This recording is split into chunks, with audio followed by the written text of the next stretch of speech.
Hello વિદ્યાર્થી મિત્રો, કેમ છો તમે બધા? હું છું ભૂમિ અને માય ગુરુકુલમાં આપ સૌનું હાર્દિક સ્વાગત છે.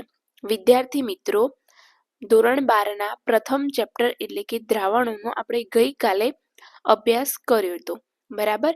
અને એમાં આપણે દ્રાવણની વ્યાખ્યા, દ્રાવણના પ્રકાર, દ્રાવણના ઘટકો અને દ્રાવણના જે 3 પ્રકાર છે મુખ્ય તેનું ઉદાહરણ સહિતનું કોષ્ટક ભણી ગયા છીએ, બરાબર? તો ફરી એકવાર રિવાઇઝ કરી અને આપણે આગળનો નવો મુદ્દો ભણવાના છીએ.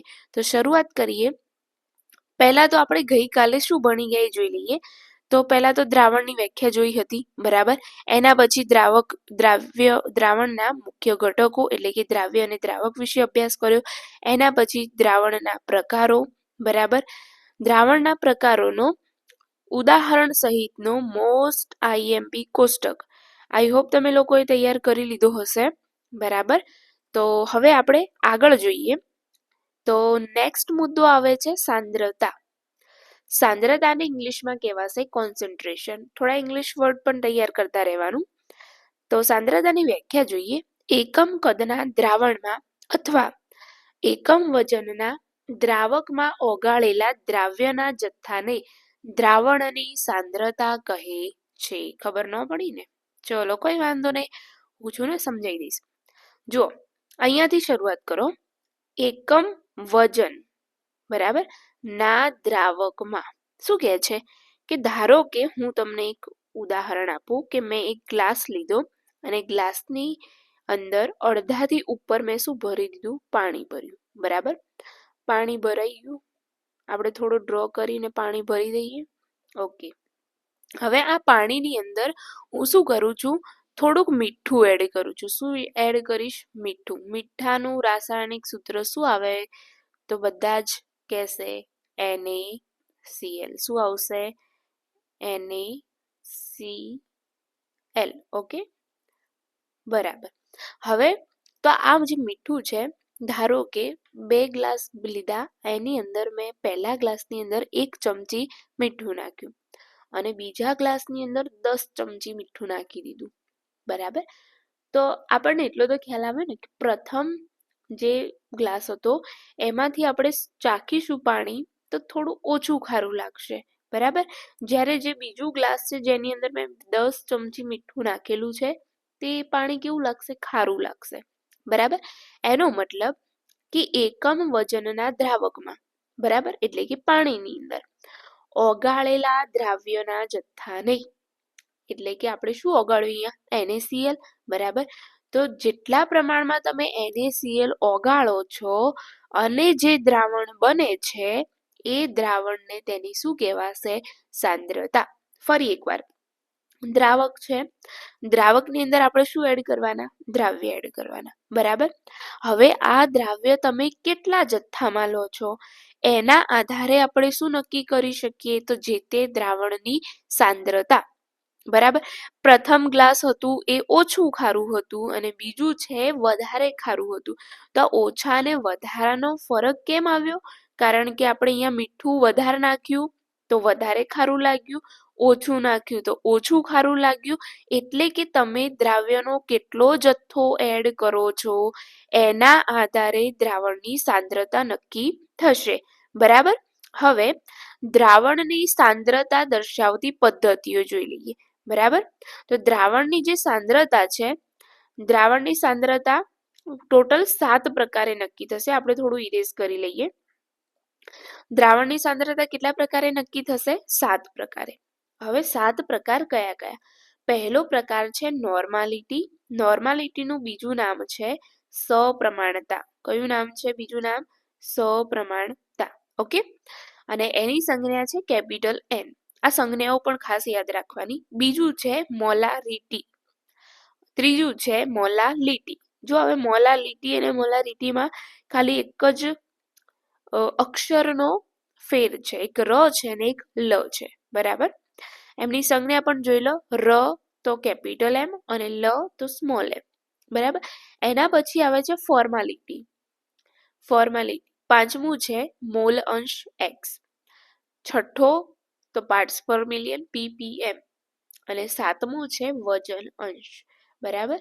અને વજન અંશ જે છે એના 3 પ્રકાર છે. પહેલું છે દળ ટકાવારી, કદ ટકાવારી અને દળ કદ ટકાવારી. જુઓ, આ ચેપ્ટરની અંદર મુખ્યત્વે તમારે થિયરિકલ માટે અથવા તો બોર્ડની એક્ઝામમાં જે દાખલા પૂછાય છે મોટા ભાગે હું અહીંયા ટીક કરું ને એમાંથી જ પૂછાય છે. પહેલું છે મોલારિટી, મોલાલિટી, મોલ અંશ અને વજન અંશના આ 3 પ્રકારમાંથી બોર્ડની એક્ઝામ માટે દાખલા પૂછાતા હોય છે. બરાબર. એના સિવાયના આ જે દેખાય છે નોર્માલિટી, ફોર્માલિટી, પીપીએમ એકમ, આ જે 3 એકમો છે એ ખાસ કરીને નીટ અને ગુજકેટ માટે ખૂબ જ ઇમ્પોર્ટન્ટ છે. બરાબર. એટલે આપણે જેટલા પણ વિવિધ પદ્ધતિઓમાં જેટલી પણ પદ્ધતિઓનો આવતી હશે એ બધી જ પદ્ધતિઓનો અહીંયા મોટા ભાગે સમાવેશ કરી લીધેલો છે. હવે આ જે પદ્ધતિ છે એનો આપણે ડિટેલમાં 1 by 1 અભ્યાસ કરીશું. બરાબર. આઈ હોપ તમને અહીંયા સુધી ખબર પડી ગઈ હશે. ફરી એકવાર આપણે રિવિઝન કરી લઈએ. તો સાંદ્રતા કોને કહેવાય? તો કે દ્રાવકની અંદર આપણે જેટલા પ્રમાણમાં દ્રાવ્ય ઉમેરીએ છીએ એ પ્રમાણને તે દ્રાવણની શું કહેવાશે? સાંદ્રતા કહેવાશે. સાંદ્રતા માપવા માટે અથવા તો સાંદ્રતા દર્શાવતી કેટલી પદ્ધતિઓ? 7. Normality, molarity, molality, formality, mall અંશ, પાર્ટ્સ પર મિલિયન અને 7મો છેલ્લો વજન અંશ. વજન અંશના કેટલા ડિવાઇડ છે? તો 3. દળ ટકાવારી, કદ ટકાવારી અને દળ કદ ટકાવારી. બરાબર. તો હવે આપણે પહેલી શરૂઆત કરીએ નોર્માલિટી. બરાબર. તો નોર્માલિટી જોઈએ. તો નોર્માલિટીને એક બીજું નામ અપાયું છે સપ્રમાણતા. ધારો કે કદાચ તમને સપ્રમાણતા શબ્દ આપી દે, નોર્માલિટીની જગ્યાએ કયો શબ્દ વાપરે? સપ્રમાણતા. તો પણ તમને ખ્યાલ આવવો જોઈએ. બરાબર. હવે નોર્માલિટીની વ્યાખ્યા શું થાય છે? તો 1 ગ્રામ તુલ્ય દળ ધરાવતા પદાર્થને, જુઓ આપણે શું કરવાનું છે? દ્રાવક લેવાનું. બરાબર. અને એની અંદર દ્રાવ્ય ઉમેરવાનો છે અને ટોટલ આપણને મિશ્રણ એટલે કે જે દ્રાવણ બનાવવાનું છે એ દ્રાવણ કેટલા લીટર બનાવવાનું? 1 લીટર. ટોટલ કેટલા લીટર બનવું જોઈએ? 1 લીટર દ્રાવણ. બરાબર. હવે 1 ગ્રામ તુલ્ય દળ ધરાવતા પદાર્થને 1 લીટર દ્રાવણમાં ઓગાળવાનું, એટલે કે દ્રાવકની અંદર ઓગાળી અને 1 લીટર ટોટલ 1 લીટર દ્રાવણ બનાવવામાં આવે તો બનતા દ્રાવણને એક નોર્મલ દ્રાવણ કહેવાય. તો તમને સમજાવું કે તુલ્ય દળ કોને કહેવાય. બરાબર.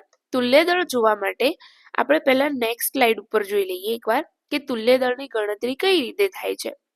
તો ધારો કે કોઈ એસિડ છે અને બેઝ છે. બરાબર. અહીંયા ક્ષારનું પણ તુલ્ય દળ આપી લીધેલું છે. તો તુલ્ય દળનો અર્થ એવો થાય કે ધારો કે મારી જોડે NaOH છે. અહીંયા તમને એક્ઝામ્પલ આપેલું છે. આ અહીંયા આપણે એક્ઝામ્પલ છે, સમજાવી દઉં તમને કઈ રીતે થશે. તો ધારો કે સોડિયમ હાઇડ્રોક્સાઇડ NaOH છે અને ધારો કે એનું તુલ્ય દળ મારે શોધવું છે. તો પહેલા આપણે શું કરવાનું? આણ્વીય દળ શોધવાનું. બરાબર. અહીંયા તમને આપેલું છે બેઝ છે, એને શું કહેવાય? બેઝ કહેવાય. તો આ બેઝનું તુલ્ય દળ શોધવા માટે પહેલા તો તમે એનું આણ્વીય દળ શોધો. આણ્વીય દળ શોધતા આપણે 10મા અને 11મા ધોરણમાં શીખી ગયેલા છીએ. બરાબર. આણ્વીય દળ શોધ્યા બાદ એનો કોની સાથે ભાગાકાર કરો? તો બેઝની એસિડિકતા. હવે એસિડિકતા કઈ રીતે નક્કી કરવાની? તો જુઓ, NaOH ની અંદર જે બેઝ બનાવે છે એવો ઘટક એટલે કયો છે? OH. બરાબર. તો આ OH છે કેટલી સંખ્યામાં આપેલા છે? એક જ છે. કેટલા છે? NaOH ની અંદર OH કેટલા છે? તો 1 છે. બરાબર. તો આપણે શું કરવાનું? આણ્વીય દળ એટલે કે 40. 40 ભાગ્યા શું કરવાનું? 1. એટલે કે NaOH નું તુલ્ય દળ કેટલું આવશે? 40. બરાબર. તુલ્ય દળ તમારે શોધવું પડશે. જો કદાચ MCQ માં તમને ડાયરેક્ટ આપેલું હોય તો વાંધો નહીં, અને શોધવાનું થાય તો કંઈક આ રીતે શોધવાનું. બરાબર. એના પછી બીજું જોઈ લઈએ આપણે એક એસિડનું H2C2O4. H2C2O4 જેને કહેવાય ઓક્ઝેલિક એસિડ અથવા ઓક્ઝાલિક એસિડ. હવે એનું આણ્વીય દળ છે 90. કઈ રીતે શોધવાનું? તો કંઈક આ રીતે જેમ NaOH નું શોધીએ એ રીતે H2C2O4 ના આણ્વીય દળ શોધી દેવાનું. આવે છે અહીંયા આણ્વીય દળ 90. કેટલું આવે છે? 90. હવે બેઝિકતા કઈ રીતે નક્કી કરવાની? તો આ પોતે છે કેવો? એસિડ. બરાબર. એસિડ કોની હાજરી દર્શાવે? તો H+ આયનની હાજરી દર્શાવે. કોની હાજરી દર્શાવે? H+ ની. તો તમને જે સંયોજન આપ્યું છે એની અંદર કેટલા H જોવા મળે છે એ જુઓ. કેટલા H જોવા મળે છે? તો 2 જોવા મળે છે અહીંયા તમને, 2H H2. તો અહીંયા તમને આપેલું છે જો એની બેઝિકતા કેટલી કહેવાશે? 2. કારણ કે તેમાં કેટલા હાઇડ્રોજન છે? 2. બરાબર. તો 90 ભાગ્યા શું કરવાના? 2. તો ઓક્ઝેલિક એસિડનું તુલ્ય દળ કેટલું આવે? 45. ખ્યાલ આવશે? હવે તમારા માટે હોમવર્કમાં છે, હોમવર્ક આપી દઉં તમને કે કોના કોના તુલ્ય દળ શોધવાના. તમે નોટ ડાઉન કરતા રહેજો. એક છે HCl. બરાબર. HCl નું તુલ્ય દળ શોધી અને મને કોમેન્ટ બોક્સની અંદર લખી દેજો કે HCl નું તુલ્ય દળ આટલું આવે છે. બરાબર. એના સિવાય એક બીજું Na2CO3. બરાબર. આ તમારે બેના જે છે ને તુલ્ય દળ શોધવાના. હવે આની અંદર જુઓ Na2CO3 તો નક્કી કરજો. બરાબર. અને મને જણાવજો કે કોનું કેટલું તુલ્ય દળ આવે છે. એના પછી આપણે જઈએ નોર્માલિટી ઉપર. તો તમને ખ્યાલ આવી ગયો તુલ્ય દળ કઈ રીતે શોધવાનું? તુલ્ય દળ એટલે કે આણ્વીય દળ ભાગ્યા એ જે સંયોજન છે એની અંદર H અને OH ની જે સંખ્યા આવે, બરાબર, એને વડે ભાગાકાર કરવાનો એટલે આપણને શું મળશે? તુલ્ય દળ મળશે. હવે આવા તુલ્ય દળ ધરાવતા પદાર્થને ઓગાળીને 1 લિટર દ્રાવણ બનાવીએ તો જે દ્રાવણ બને એને એક નોર્મલ દ્રાવણ કહેવાશે. હવે આ નોર્માલિટીના કેટલાક સૂત્રો આપેલા છે, તમારે ખાસ યાદ રાખવાના. પહેલું સૂત્ર શું છે? તો કે દ્રાવ્યનું વજન ગ્રામમાં. જો અહીંયા ઓગાળવામાં આવતું દ્રાવ્ય છે ને હંમેશા ઘન સ્વરૂપે હશે. બરાબર. તો દ્રાવ્યનું વજન ગ્રામમાં લઈ લો ભાગ્યા તુલ્ય દળ અને નીચે છેદમાં પછી જેટલું તમારું કદ એટલે કે જેટલા લીટરનું દ્રાવણ બને છે, બરાબર, એનું ગુણાકાર કરવાનું છે. તો ફરી એકવાર દ્રાવ્યનું વજન ઉપર અંશમાં લેશો, છેદમાં શું લેવાનું? તુલ્ય દળ ગુણ્યા દ્રાવણનું કદ. બીજું સૂત્ર શું છે અહીંયા? તો જો અહીંયા કદ ml માં થાય તો અહીંયા ગુણાકાર ઉપર શું લઈ લેવાનું? 1000 લઈ લેવાનું. બરાબર. પછી બીજું છે કે તમને એવું કહેવામાં આવે કે આટલા ટકા દ્રાવ્ય ઓગાળવામાં આવે છે તો નોર્માલિટી શોધો. તમને જો ટકાવારી આપી હોય તો ડાયરેક્ટ ટકા ઉપરથી તમે શોધી શકો. દ્રાવ્યના ટકા ગુણ્યા 10 ભાગ્યા દ્રાવ્યનું તુલ્ય દળ. હવે અહીંયા એક એક્સ્ટ્રા ઓર્ડિનરી સમીકરણ આપેલું છે.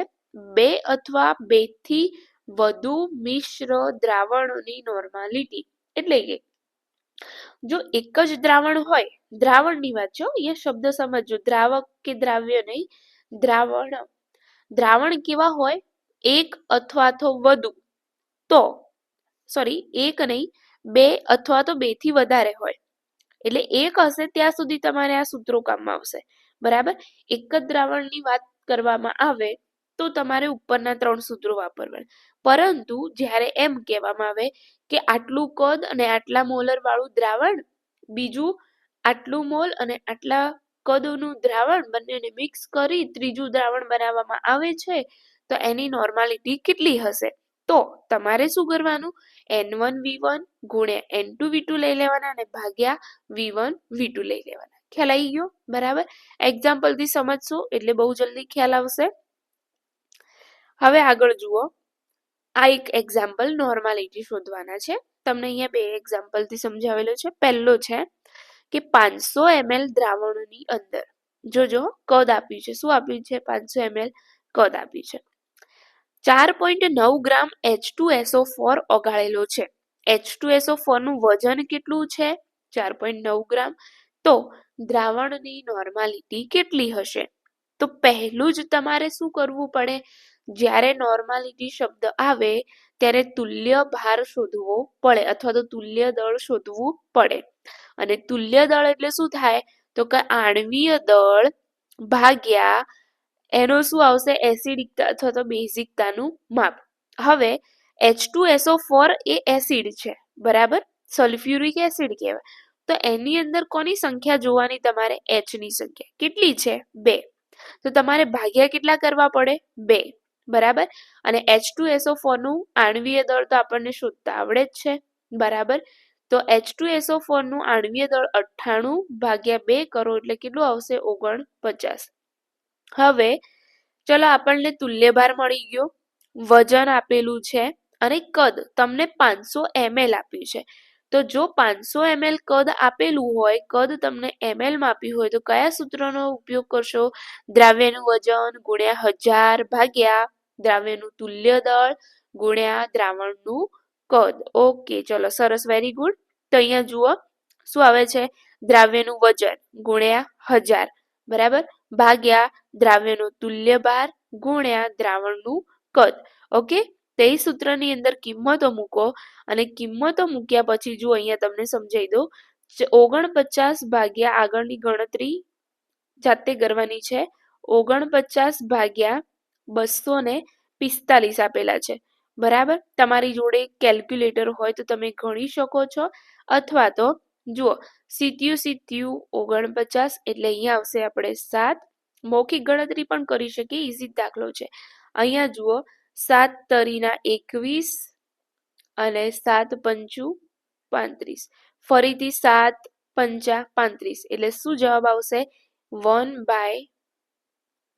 લખતા થોડું નથી ફાવતું 1/5 ઓકે તો 1/5 ને શું કહેવાય 0.2 તો કેટલા નોર્મલ આવશે તો 0.2 અહીંયા જો તમને થોડું દેખાતું હશે 0.2 ઓકે તો નોર્માલિટી કેટલી આવશે આની 0.2 એ જ રીતે હવે બીજો દાખલો છે તમારા માટે કે 250 ml દ્રાવણ છે 2 ગ્રામ NaOH ને ઓગાળવામાં આવે તો દ્રાવણની મોલારિટી કઈ રીતે સેમ ઇટ ઇઝ છે તમને બધાને આવડી જશે ઘરે પ્રેક્ટિસ કરજો જાતે બરાબર રકમ અહીંયા લખેલી છે તમે તમારી નોટબુકમાં રકમ લખી અને મોઢે ગણવાની કોશિશ કરજો બરાબર એના પછી આપણે મોલારિટી ભણવાની છે પરંતુ મોલારિટીનો અભ્યાસ છે એ આપણે નેક્સ્ટ લેક્ચરમાં જોઈશું અને ત્યાં સુધી જો તમને આ વિડીયોમાં કોઈ પણ ડાઉટ હોય બરાબર તો કોમેન્ટ સેક્શનમાં જરૂરથી કોમેન્ટ કરજો જેથી મને ખ્યાલ આવે કે શું પ્રોબ્લેમ છે તમને